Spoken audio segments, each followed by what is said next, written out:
Hello everyone and welcome to another car profile, and where we're looking at the Mazda RX Vision GT3 concept. Now, if you don't want to miss out on these car profiles, do make sure you subscribe to the channel as we jump into this car then. It has a Mazda custom 4 rotary, reinvigorated essentially, brought back to life from the 787B engine using Sky Active-R. And Mazda actually want to bring this into actual real life at some point. Four-engined rear-wheel drive, 6 gears in this car, a 48-52 weight distribution. It does make it feel very settled in corners. We have the bop in the background there for you, so 483 brake horsepower and 1,300 kilograms across all 3 bops at the moment. This car, essentially, you can hear it from a mile away when you race. When you're behind it, it's actually really loud. And sometimes I do have to actually adjust videos because of that.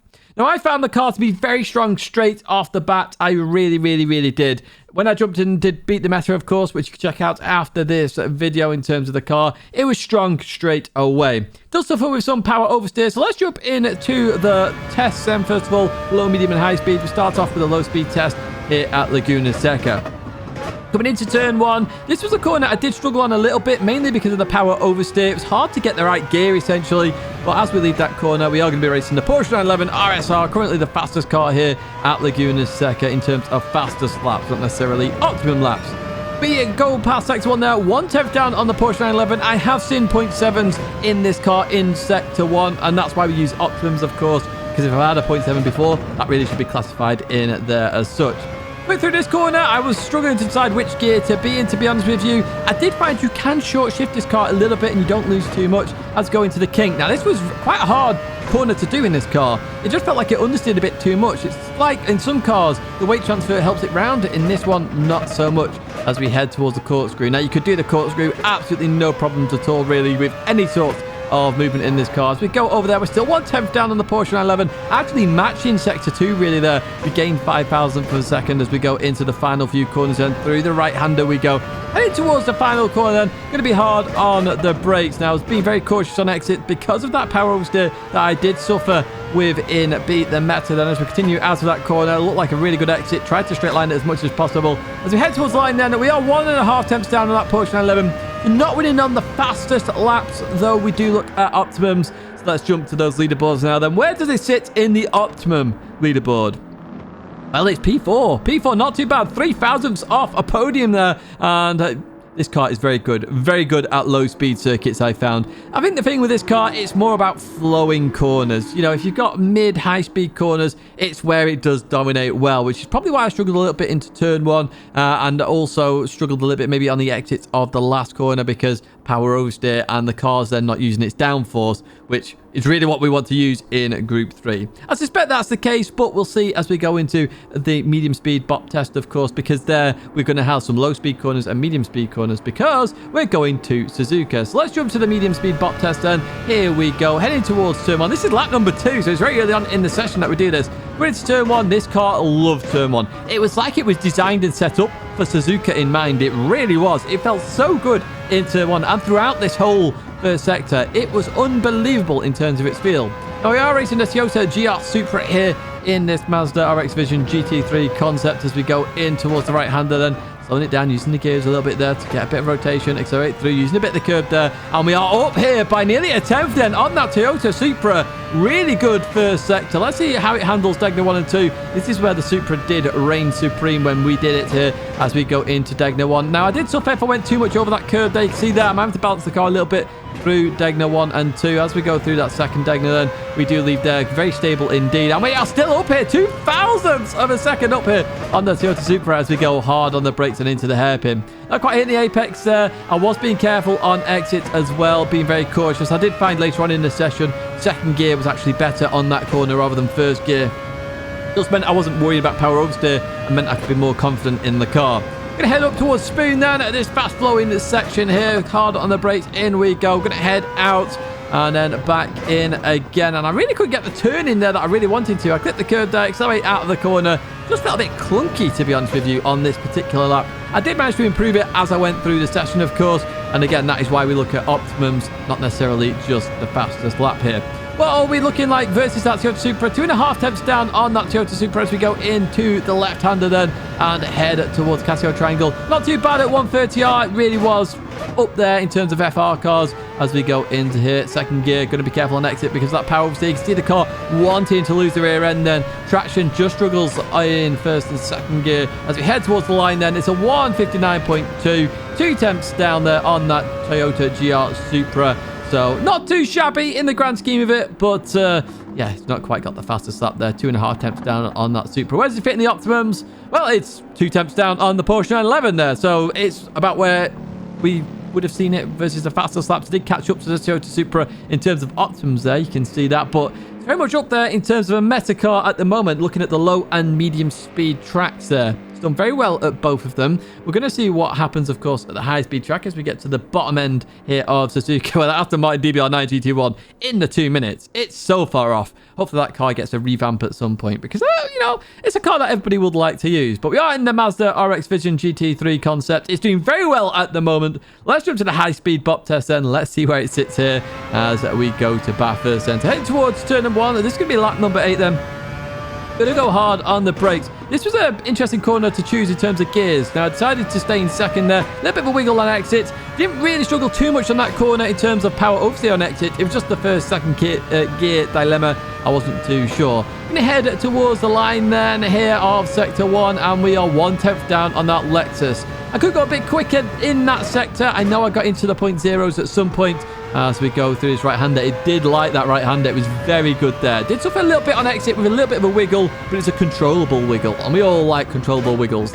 Hard on the brakes into this left-hander. Again, power oversteer, very common here, but as long as I straightened up, it was absolutely fine. I did struggle on that curb on the right there. It did want to oversteer there, which again makes sense.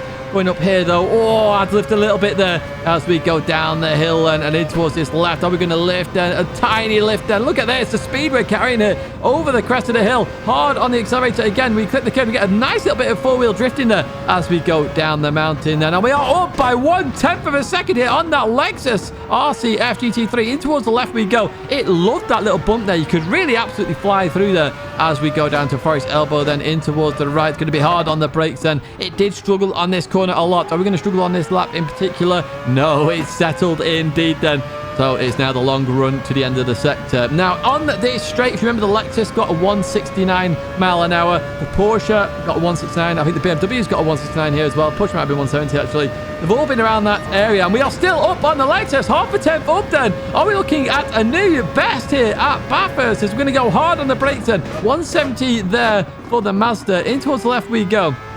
I did suffer on this right with a bit of oversteer on most laps. Not this lap in particular, though, as we head towards the last corner then. Are we going to be on for a new record here as we go hard on the brakes into the last corner, staying in second gear, keeping that stability over a first gear. Absolute launch out of that corner. We head towards the line. 201.823 is what we're looking to beat. We get up 806. We have a new record car here at Bathurst in the Mazda RX Vision GT3 concept. A new record at Bathurst, folks. It is the fast-flowing corners. It absolutely loves them. And we can see in the Optimum, it's top on Optimums by 1,000th of a second. It beats the other partner car there, the Toyota GR Supra, 1,000th of a second. Wow, what a take that is. So it is the new supreme car here at Bathurst. Not many times we see the fastest car also be the fastest at Optimums, but the Mazda did it. And that long four-wheel drift, or short four-wheel drift I did at the top of the mountain there, I did that again a few laps later. It's very common in the car, and it just settles it nicely. It just plants itself and goes. I can only assume the weight distribution has a factor there. 48.52 just gets a little bit loose on the rear, but it plants itself enough where it keeps the grip. Very interesting indeed.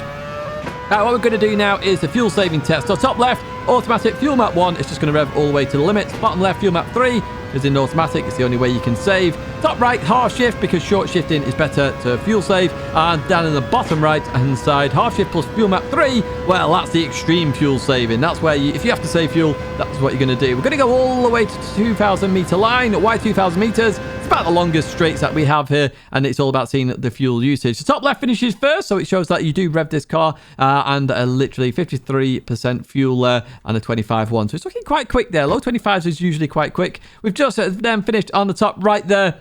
Very similar performance, under a tenth different there, but look at the fuel save, 9% fuel save, so you can short shift this car and not really lose performance. That is very significant. Bottom left then, fuel map 3 then finishes next, 59% fuel used, even though we're using fuel map 3, so it shows you the short shifting again. I always commentate on that. And finally, on the bottom right there, the emergency fuel saving, 17% fuel saved. That is a lot compared to fuel map 1. That is significant. We'll see how significant that is when we jump to the tables, though, and see where it lines up on all these tables. So we've got 4 tables coming up for you. First up, maximum RPM. This is just looking at the fuel used in terms of performance. So it's in the top 10 there, 53%. So round about where all the other cars are there on a 25.1. So not too shabby. Obviously, it's not at the peak, but it's using a fair amount of fuel, which you expect in a rotary engine as well. So it's a bit lower than the 56s that were there as we go through the leaderboard, and we just see some of the weaker candidates in terms of performance then. So the Honda at the bottom there, or joint bottom with the Aston Martin V12 Vantage GT3 car. What we're going to do next then is go to the half shift where it goes up into P8, and this is where it gets significant. Look at that fuel save, 62. It's the same as the Z4 then in that top 10. Very significant there because performance-wise, it's not losing much compared to the other cars at that point. So half shifting, you can save quite a bit of fuel in this car. Very significant indeed, in my opinion. Beating some of these other cars by 0.3 of a second. That's big. That is very big in my opinion because performance, this is why we look at it in this way. If you fuel save, you have to still be able to perform in the car. And the Mazda RX Vision GT3 concept is showing that. P9 then on fuel map 3, so it did go up another position from fuel map 1 then. Again, matching with the Z4, but use more fuel. So when it revs the car, that rotary engine is using a lot more fuel than other cars around it, to keep that in mind. The significant part we've seen so far is that the half shift seems to be so good in this car that it just maintains good performance while using a lot less fuel. We'll see what it's like with the emergency fuel saving because that is the table we're going to jump to next, of course, because that is going to be where the significance is really in terms of extreme fuel saving. And here we go then. It's P8, 25.9. 70% there. So literally, I would argue, the best fuel saver so far. 70% fuel saved from fuel map 1. That's what's in the brackets there. Now, if you remember the Ford GT race car we did very recently, that's got 18%. So these two cars, very good at fuel saving, but I would argue the Mazda RX Vision GT3 concept is the best fuel saver that we have seen so far. It really is 70%, and it is up there. It is up there. It's still in the 25s. Look at that. 6 faster than that McLaren over that short period. So obviously, if you extrapolate that, go further, that's going to mean even better performance in the Mazda. It's probably why we see it do so well in fuel-saving races, because you can short shift and still go at it. Very interesting indeed. Right, we jump to this tyre test now. The whole idea of these 2 tyre tests that we do, the first one is very minimal human input, okay? So we just go around the oval and see when the first tyre disappears off in terms of 0% tyre wear. Why do we do this? Because in GT Sports, weight used to be the deciding factor here at tyre wear, and this is what we're sort of testing here. So without human inputs, just going round, when does that tyre run out? Is it good? Is it bad? What are the issues there? So we keep going round. We've done 2 laps so far, so we're into the 3rd lap. So we're better than the previous week there, and we've just about finished there in terms of that tyre performance. Okay. So 16.088, and it looks like there's a tiny bit on the screen now, but I'm not too sure. It's very small for me, but I accurately do this in the background before I even make this video. Through the right we go then. This is the 2nd test, so this obviously has human interaction here at Sardinia, because you've got braking, you've got steering, you've got accelerating, you could get a bit of power oversteer, you get all sorts on these laps. We're on lap number 6, though, which is 1 lap higher than most cars here as we go up the hill, and I'm going to go hard on the brakes as we turn into here, and that is the end of that then. So we've just come to the end of the tyres. We add up all those laps, 1 to 5, all added up, plus this 27.531 here that we've got in terms of the lap time, and then we get an overall result then of how long did the tyre last in terms of how well the car is at tyre wear. First off, at the oval, it's not in the top 10 there then, which is interesting to say the least, because I did think this car was good, but maybe not so much because it's not in the top 10 in terms of the weight. It does come home in P11 though, so it is faster than quite a lot of cars, or better than a lot of cars, sorry, in terms of that tyre wear, where there is minimal human interaction. And that's the big thing here, minimal human interaction. It just sees how the tyre reacts on a per car basis, with that Audi R8 LMS doing absolutely dreadfully, as we know as well from experiencing it during GT Sports Live. Next up is the circuit, and it's P3. So the tyres do last when driving it round a circuit. Obviously, it's got good grip, good turning on fast flowing corners, so it does do better there. So P3 in the end, not too shabby at all. So very good tyre wear usage, very good fuel saving, and a very good performance. This car is looking very dominant. It is definitely a meta car, that is for sure. One of the strongest cars in the Group 3 class right now, but just where does it sit is the question. We have got the top speed test to look at first of all, and that's what we're going to do here. So top is the Ford GT LM Race Car Spec 2. This is at Bathurst, the speed trap at Bathurst as we get to the chase, and we have a look where they sit. Okay, so 174 down to 171. The Mazda is in the 170 category there. So joint 12th, essentially, that we can see there. And I did talk about that at Bathurst. You know, the Lexus, the BMW, they're all around that 169 at 170 mile an hour range. So not too quick, but very good handling performance. And we can see there that Porsche Mercedes is even good at handling, of course. And then the last two cars at 167. And we go to the final summary then. The second ever car to get into the 21 zone. These are all the Optimums added up across all three tracks. The second ever car to get a 521. So 21.9, 3 tenths off the Porsche there. But again, that could be just on the day interaction. But it's definitely a meta car. We can see that very clearly up there. Very strong in every single category we have done today. The Mazda RX Vision GT3 concept. What a car! It is a partner, of course, Mazda, so I did expect it to perform well.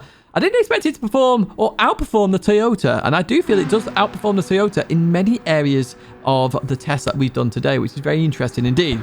If you did like this video, do give it a like, subscribe to the channel to stay in touch with all the latest content here on the channel, and of course, I do appreciate the support you give me. These videos do take a lot of effort in terms of the tables, the testing, and time it takes to make them, and I do hope you do enjoy them.